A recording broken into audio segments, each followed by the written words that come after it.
이 시간은 전도서를 보겠습니다. 인생의 궁극적인 의미는 무엇일까요?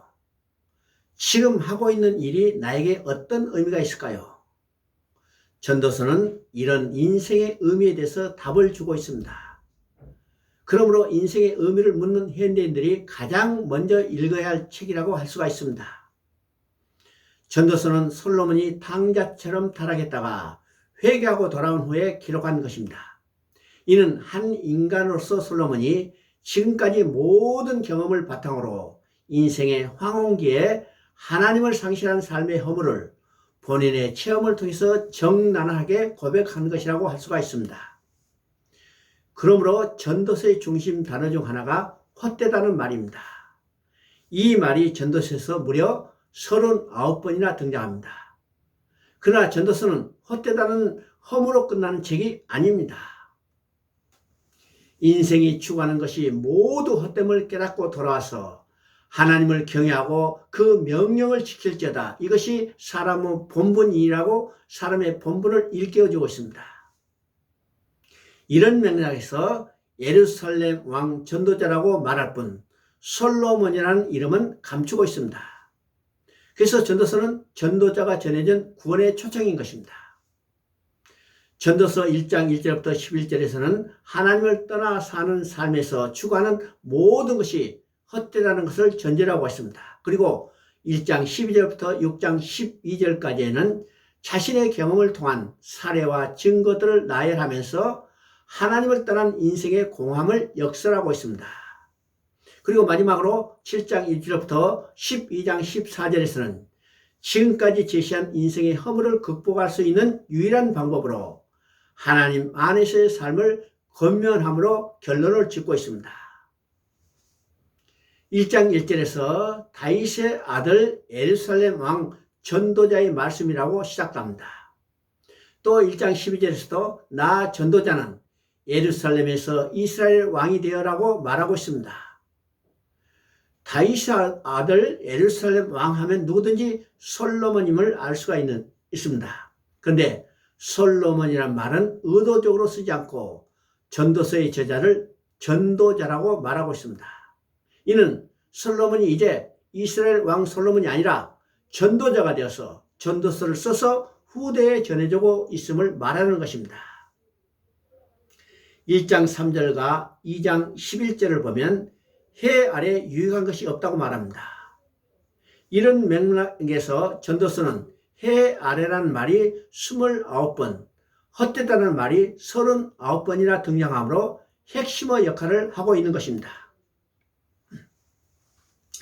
여기서 해 아래라는 말은 자연인, 즉 육에 속한 자의 삶을 가리키는 편이고 헛되다는 말은 허무주의자의 독백이 아니라 하나님을 떠난 삶의 무의미, 무가치성을 나타내는 말입니다. 그리고 유익이 없다는 말은 만족함이 없다는 말입니다. 왜 그럴까요? 인간은 하나님을 떠나기 전에는 하나님이 주신 생명으로 영원히 살 수 있었고 하나님의 공급으로 풍성한 삶을 누렸고 하나님의 영광을 바라보고 즐거워하며 하나님과 함께 살아가던 천국의 삶을 누렸습니다. 그런데 하나님을 떠나는 순간 이 모든 것을 잃어버렸고 인간에게는 결핍과 부족함이 온 것입니다. 그래서 인간들은 스스로 이것을 채우려고 하지만 하나님을 떠난 인간들은 이 땅에 사는 동안 아무리 그것을 얻는다 하더라도 만족함이 없다는 것입니다. 해 아래 즉 육신을 입고 인간들이 근본적으로 추구하는 것을 우리가 세 가지로 말할 수 있습니다. 첫째는 권세입니다. 둘째는 재물입니다. 셋째는 쾌락입니다. 이 세 가지가 천한 인생이 추구하고 바라는 것들입니다. 그런데 솔로몬은 이것들을 다 누려보았습니다. 이 땅에 이렇게 누려본 사람이 과연 몇 사람이나 될까요? 솔로몬이 누렸던 지혜와 권세는 다윗의 아들 예루살렘의 왕이었습니다. 그리고 솔로몬이 누렸던 부는 소와 양떼를 많이 가졌으며 은금과 왕들이 소유한 보배와 여러 지방의 보배를 자신을 위하여 쌓아두었다고 말합니다. 또 솔로몬이 누렸던 쾌락은 술로 즐기고 처첩으로 즐기고 눈이 원하고 마음에 하고 싶은 것을 금한 것이 없을 정도로 즐거웠습니다. 사람들은 이것이 인생의 궁극적인 목적인 양 추구하면서 이것만 획득하면 성공이요 행복할 줄 알았는데 다 헛되고 바람 잡으려는 것 같다고 말씀하고 있습니다. 전도서의 구절을 관찰해 보면 깨달음의 5단계가 있음을 보게 됩니다. 3장 14절, 5장 7절, 7장 18절, 8장 12절, 그리고 마지막으로 12장 13절입니다. 여기에 공통적으로 나오는 단어가 하나님 경외에 있습니다. 근데 마지막 12장 13절에서는 일의 결국은 다 들었으니 하나님을 경외하고 이것이 사람의 본분이라고 말합니다. 여기서 사람의 본분이란 인생의 목적이 여기에 있다는 뜻입니다. 본분이라는 이 말을 뜻이 무엇일까? 이 본분이라는 말의 뜻은 모든 피조물이 그 지어진 목적대로 사용되는 것을 말합니다. 그러면 사람이 지어진 목적은 무엇일까요? 사람의 제일 된 목적은 하나님과 함께 살면서 기뻐하며 즐거워하며 하나님의 영광을 드러내는 것입니다. 그러면 하나님을 경외하는 것이 어떻게 사람의 본분이 될 수 있을까요? 하나님을 경외한다는 말이 성경에 처음 나오는 것이 창세기 22장 12절입니다. 아브라함은 하나님의 명령에 따라서 아들 이삭을 번제로 드리려 했습니다. 이때 아브라함이 하나님을 경외했다는 것은 아브라함이 하나님의 말씀에 순종하여 이삭을 죽여서 번제로 드리려 했다는 것입니다.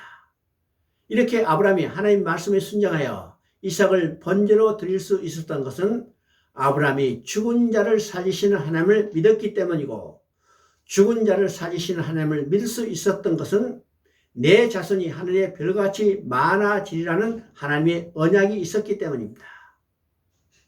이는 아브라함이 하나님의 언약을 확실하게 믿었다는 것이고, 그러므로 하나님을 경외하는 것은 하나님의 언약을 굳게 믿는 것입니다.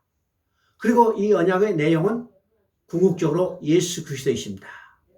그러므로 인간의 본분은 하나님의 언약 곧 예수 그리스도를 믿고 하나님께 돌아가 하나님과 함께 살면서 기뻐하고 즐거워하며 그의 영광을 드러내는 것입니다. 그렇다면 하나님을 경외하지 않으면 어떻게 될까요? 하나님을 경외하지 않으면 심판에 이르게 되는 겁니다. 전도자는 마지막에 이르러서 자신이 한 말이 진리의 말씀이요 다 한 목자에 주신 바라고 말합니다. 여기서 진리의 한 목자를 말씀하겠죠? 그러면 진리의 한 목자는 누구일까요? 그리스도가 왕이시고 진리요 목자가 되십니다. 그러므로 다 한 목자가 주신 바는 말씀을 통해서 해 아래서 바람 잡으려는 것과 같은 헛된 삶을 추구하고 있는 자들에게 참 목자를 만나게 하고 있는 것입니다. 하나님은 솔로몬이 타락한 것을 막아있을 수가 없었단 말입니까? 아닙니다. 하나님은 솔로몬의 타락을 악을 손으로 바꾸셔서 그를 전도자가 되게 하셨습니다. 그래서 헛되고 헛된 삶을 살아가고 있는 자들을 향하여 전도서를 통해서 복음 초청을 하고 있는 것입니다.